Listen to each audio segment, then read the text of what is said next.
अस्सलामुअलैकुम। लो जी, फिर चना चाट वाला पाई आ गया जी। मैं आपके साथ इतनी मज़ेदार और बेहतरीन किस्म की रेसिपी शेयर करूँगी और आपको ये भी बताऊँगी कि कौन से 2 से 3 इंग्रेडिएंट्स हैं जो इसके जायके में बहुत इजाफ़ा करते हैं।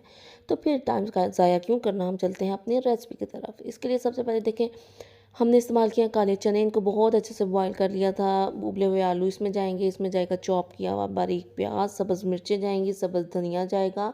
इसके अलावा अगर आप इसको मज़ीद हेल्दी करना चाहते हैं तो आप इसमें बंद गोभी का भी इस्तेमाल कर सकते हैं, आप खीरे का भी इस्तेमाल कर सकते हैं।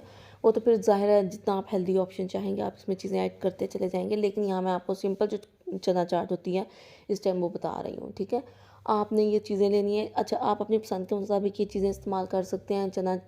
काले चने सब कुछ लोगों को ज़्यादा सूट नहीं करते, तो आप उनकी मिकदार कम कर सकते हैं, आलू की मिकदार बढ़ा सकते हैं। मैंने जो है तकरीबन सब चीज़ें बराबर मिकदार में ली थी, सिर्फ प्याज जो है वो मैंने थोड़ा सा कम इस्तेमाल किया था। ठीक है, टमाटर भी आप इसमें इस्तेमाल कर सकते हैं, मैंने नहीं की। अच्छा, अब मैं आपको यहाँ इसका बेसिक इंग्रेडिएंट्स बता दूँ जो बहुत कम है, लेकिन आपकी चना चाट उससे बहुत मज़ेदार बनती है।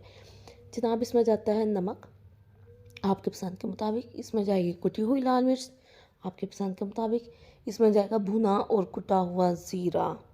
उसमें आपने कंजूसी नहीं करनी, आपने भुना और कुटा ज़ीरा इसमें इस्तेमाल करना है। और आप यकीन करें, इसका इतना फ्लेवर होता है कि मैं आपको क्या बताऊं। उसके अलावा दूसरा सीक्रेट इंग्रेडिएंट लेमन जूस। बहुत से लोग जो है ना ज़ीरा और नींबू उस तरह इस्तेमाल नहीं करते और फिर फील करते हैं कि उनकी चना चाट इतनी मज़े की नहीं है। तो ये चीज़ें आपने प्रॉपर अच्छे तरीके से बैलेंस करनी है इसमें।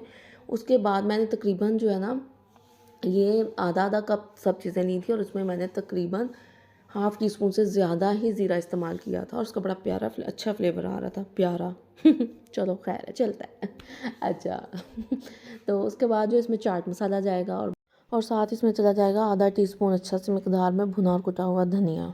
बस ये 3 से 4 चीज़ें इसमें इस्तेमाल होंगी। ये आखिर में धनिया डालें, इसमें सब्ज़ मिर्चें डालें अपनी पसंद के मुताबिक और बस आपकी चाट तैयार है। इतनी मज़ेदार बनती है, बहुत अच्छी। और आगे जो है मैं इससे एक बड़े मज़ेदार किस्म के समोसे बनाने वाली हूँ, उसकी रेसिपी भी मैं बहुत जल्द शेयर करूँगी।